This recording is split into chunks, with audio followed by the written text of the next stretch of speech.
La escuela positiva o positivista surge después de la escuela clásica y es en el siglo XIX donde se busca introducir una nueva e innovadora manera de observar las causas del crimen. El positivismo pretendió reorganizar esa represión de la tradicional trilogía, imputabilidad, delito y pena de la escuela clásica por uno cuyo enfoque fuera el autor del delito y su responsabilidad social, y esa responsabilidad social que existía por el mero hecho de vivir en comunidad.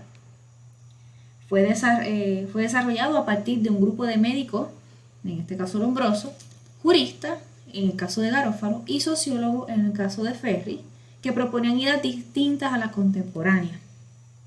Ferri, conocido como el mayor exponente de esta escuela, definió la misma como una que estudia el delito desde su génesis y luego entonces sus efectos jurídicos, con el fin de adaptar jurídicamente las causas que producen el crimen o el delito y establecer remedios que fueran eficaces para erradicar el delito.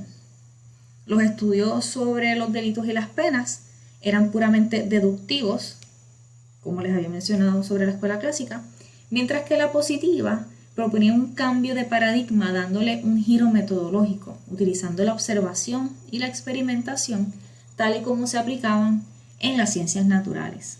Las ciencias de la observación positiva sobre los delitos y las penas se fundó la antropología, la sociología, la psicología, la estadística criminal, el derecho penal desde esa óptica y también los estudios penitenciarios, porque esta nueva forma de ver el delito, la comisión y las consecuencias se le quería dar un enfoque mucho más holístico. Decía que la sanción para los positivistas era la reeducación, la resocialización y el tratamiento. Ellos profundizan entonces en esta utilidad de la sanción o de la pena. Dentro de los postulados, el carácter principal, que es el método científico, para hacer cualquier ejercicio que tenga que ver con lo que es el delito, lo que es la personalidad de la persona que comete delito, lo que son las consecuencias del delito, lo que es la aplicación de la pena y todo aquello que esté relacionado con el delito, desde lo abstracto hasta lo subjetivo. Ellos proponían sustituir los códigos, las leyes y los jueces por antropólogos, sociólogos y médicos. Ellos decían que el delito abstracto no existe, pues el delito, es un hecho humano, resultado de factores intrínsecos y extrínsecos. Cuando hablamos de intrínsecos estamos hablando propios y extrínsecos es del exterior, que vienen de afuera, que expresan una antisocialidad subjetiva contra la cual debe actuarse. Y no está hablando de ir contra el sujeto, sino de atender las causas que hacen que el sujeto se conduzca de forma antisocial en la sociedad. El delito es un hecho de la naturaleza y como tal debe estudiarse. No es un ente abstracto ni jurídico, sino un ente real, actual y existente. Y cuando habla de que es de la naturaleza, lo que está haciendo referencia es que quien lo comete es un ser humano, y el ser humano es parte de la naturaleza. Y como las ciencias naturales observan la naturaleza y la estudian, pues asimismo debe observarse y estudiarse el ser humano. La criminalidad no es solamente la lesión de bienes, intereses o la desobediencia de la ley, sino que es una acción de agresión a las condiciones fundamentales de la vida social, desde varios puntos. Desde la persona que comete el delito agrede las condiciones sociales y también el delito es una reacción ante las agresiones sociales que experimentan las personas. Ellos decían que el libre albedrío no existe, que lo que existe es el determinismo. Y cuando hablamos de determinismo, es esta propuesta de que tienen que existir una serie de circunstancias sociales definidas para que el delito se ejecute. De lo contrario, el delito no se ejecuta. Ahí es donde hablamos del determinismo. Y esto puede tener sus repercusiones, o más bien sus deficiencias, esa es la palabra que estaba buscando, deficiencias porque hoy día, por muchas experiencias vividas, en adición a muchos estudios en el área, demuestran que personas, aunque tengan la misma características sociales, eso no las predisponen, no las la palabra correcta, no las determina. El hecho de que tengan las mismas condiciones no quiere decir que van a incurrir en conducta delictiva. Así que un poquito debemos analizar esta idea del determinismo, pero insisto, no debemos enfocarnos en los errores, sino en analizar la base de los mismos para poder entender ese ejercicio que intenta explicar la conducta delictiva. La responsabilidad moral es sustituida por la responsabilidad social. El hombre es responsable socialmente solo por vivir en sociedad y lo será mientras viva en ella. En ese sentido, se busca no solamente castigar a la persona por su persona, por su calidad, por haber cometido el delito ella misma, sino porque hay una responsabilidad que tiene que cumplir de modo social. La persona no, ¿verdad? Si se quiere decir así, no es que debe de no hacer el delito para no ser castigado. No es una cosa egoísta, al contrario, la persona no debe cometer el delito porque le está haciendo daño a alguien más, porque tiene una responsabilidad social de manejarse de forma socialmente aceptable o conforme a las leyes para no afectar a terceros. Ese debe ser el enfoque de la responsabilidad penal, una responsabilidad social.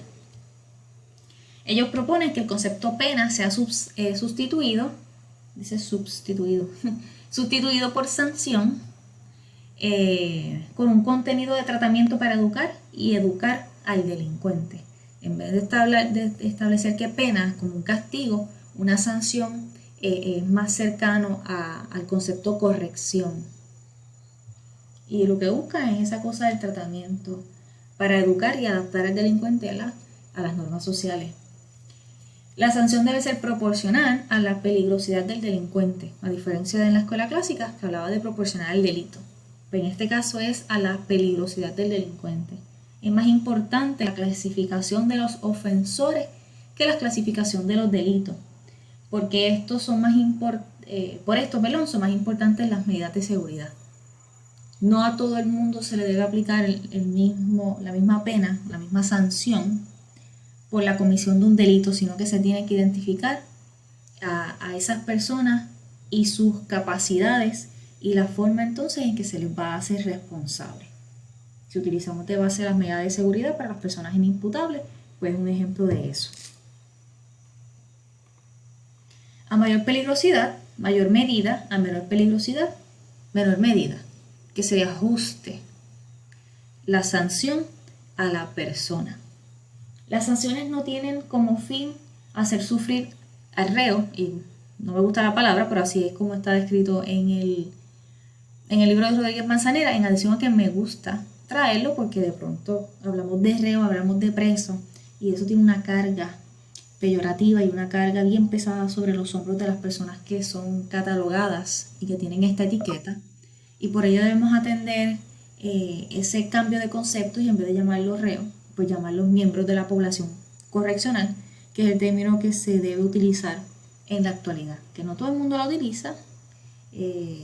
Muchos utilizan confinado, que pues miembros de la población correccional, y confinado pues son los términos que más se utilizan, pero definitivamente ni presos ni reos por esa carga que les menciono, que está sobre los hombros de esa persona, que ya son etiquetadas como delincuentes dentro de la sociedad, aunque estén en confinamiento, aunque estén en algún tipo cumpliendo algún tipo de sentencia.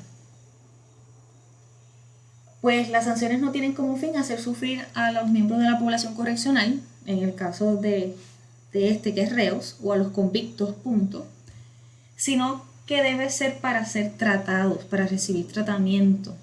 Y este tratamiento se le debe ofrecer en lo que dure su peligrosidad.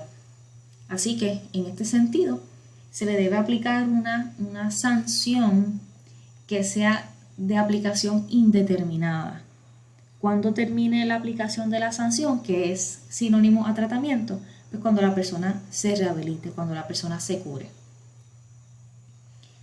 ¿Verdad? Hablando como si fuera una enfermedad, pero cuando la persona corrija sus conductas. Hay unas visiones que hablan de que la persona,